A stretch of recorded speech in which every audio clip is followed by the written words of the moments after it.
Great to be able to say thank you to Valentina Hines from SVH Inc.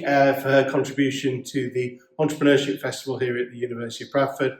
The session she ran with the kind of cards and the prompts, getting students to think about that entrepreneurial journey, how they need to think about the support, the network, the environment in which they operate, and the kind of engagement needed outside their business, was a really kind of great and insightful session. The Entrepreneurship Festival is all about getting students to think about whether or not they want to start a business and the challenges of kind of doing so, to have great practitioners alongside the experiential exercises that we run that encourage students to reflect on and think about that kind of experience is brilliant. So Valentina's session was great because it helps students in prompting what it's like to run a business, and they've gone straight back in now to run a simulation where they're doing just that in a virtual environment. And share my lessons with you, and you hopefully will take that away and build on it. But you have your stories, and if you shared your stories with me, I'll be taking lessons from there. Why is this important in building your tribe? A traveler has stories to tell. Why is that important? Anyone guess? Yes, please.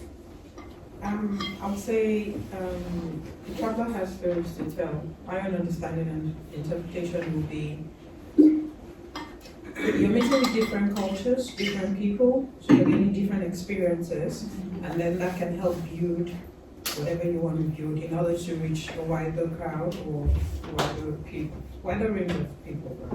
Thank you so very much. When you build your tribe, engage with them, because the traveler has stories to tell. Who played that game? You know, the one we played as kids. You clap, you fall, your friend catches you. Yeah. And you have to trust that they will be there to catch you. Did you play that? And so, under the shelter of each other, people survive. So, when we have our tribe, they will support us. And do not expect your tribe to be visibly supportive of you. There are some people who never comment. I tell you, I go for an event and I see someone and I'm like, I've been trying to get this person's attention for ages. Hello, hi, and then, shocked I was, hi Valentina, how are you? It was great to see that you were blah, blah, blah. I'm like, what? I follow your LinkedIn post. What? Because don't worry, I never comment. So I think I would just make a joke. Was I like a stalker or something? No, I'm just an admirer. But what I'm trying to say is, just because a person doesn't say anything to you, it doesn't mean they're not promoting you. This person had invited me for a big event, talking to people about me. They didn't reach out to me personally. They told other people reached out to me. Can you see this roundabout movement? Then I arrive and they're there and they're like, oh, I've been following you. I'm like, what? It was only later I found out that my being there was actually orchestrated by this person. That made me realize that on LinkedIn, it's not always about those likes or comments. This is getting started. So we've just gone from building your business, finding your vision, to building your tribe, now getting started. The hard work starts now. 3 years. Now you're starting to think about profitability. And you're thinking about giving up, because this is still bloody hard. Excuse my French. Oh, it's my English, isn't it? It's too hard. Nothing's working. But all beginnings are hard. Why is it hard? Because we are new to that thing. Thank you. You are new to it, so it will be hard. And if at first it doesn't work, try again. If you try it again and it doesn't work, go and look at it again. What can you do differently? Albert Einstein said, I didn't fail 99 times. I learned how to do this differently 99 times. Shift inner mindset. I keep trying. I just can't get it right. It's just thinking, What else can I do? Proverbs says, to know a fish, go to water. To know a bird's song, go to the mountains. What does this mean to you? Like, I would like to add to that. Yes. It means like you need to be an apprentice of a person who knows that thing, that person who's an expert in that thing. I love that. Thank you. Where was your mind before? What were you thinking? Remember, there's no wrong answer, but what were you thinking? I think I was thinking the same. Were you? Mentorship.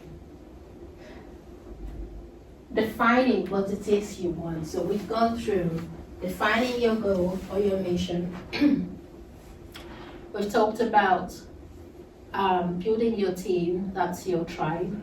We've talked about getting started. And the next step now is consistency. So the same way distance is telling your tribe's character, it's the same way your tribe is judging. Should I be investing my time supporting this person? Okay, so that brings you to consistently improving. Then the next step is self-reflection and learning. And let's look at this proverb. There are a lot of Nigerian proverbs here. I tell you, it wasn't intentional. Self-reflection. Person who has one finger pointing at another has three pointing at themselves. You can try it. Point. It's coming right back to you, isn't it? Yeah. What does this mean to you?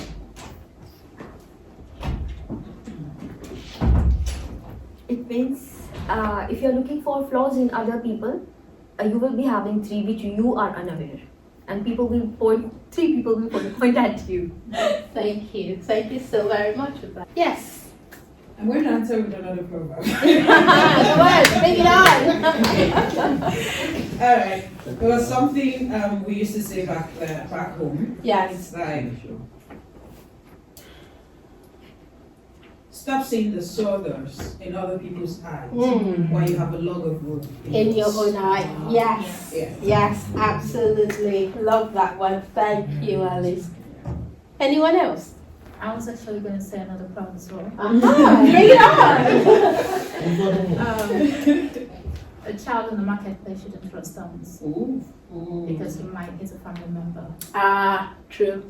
That's equivalent of don't throw stones if you live in a glass house. Because some people criticize you just because they want to give you feedback. And maybe that's something you've already done, they just didn't notice it. So again, look at that. This is an Indian proverb. It is better to be blind than to see things from only one point of view. So if you're thinking it's just them, then you might as well be blind. This is why your tribe is important as well. Feeding back to your tribe, finding out from them.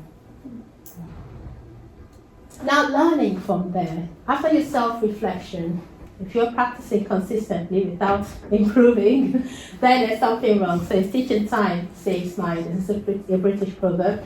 If you find a tear, fix it up. And then we're going to move on to focus and specialization. And this is a fox that chases two hares at once will catch nothing.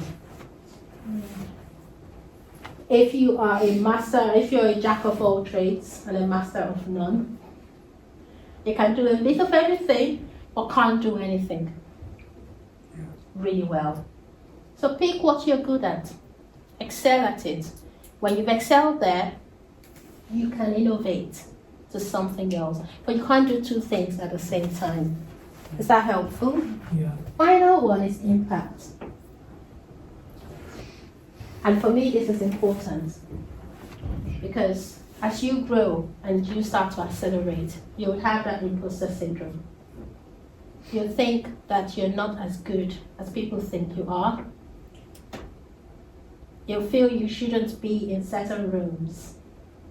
It's important to look back at your impact. What have you done so far? Where have you come from?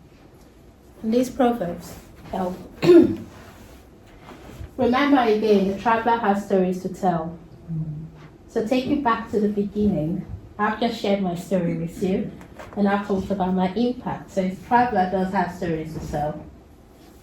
And when things are tough, whether it's in year 3, year 4, or year 10, the grass is always greener on the other side. Everyone else is doing well except for you. No, everyone else is just better at clearing their struggle so really badly. And we've come to the end of this session.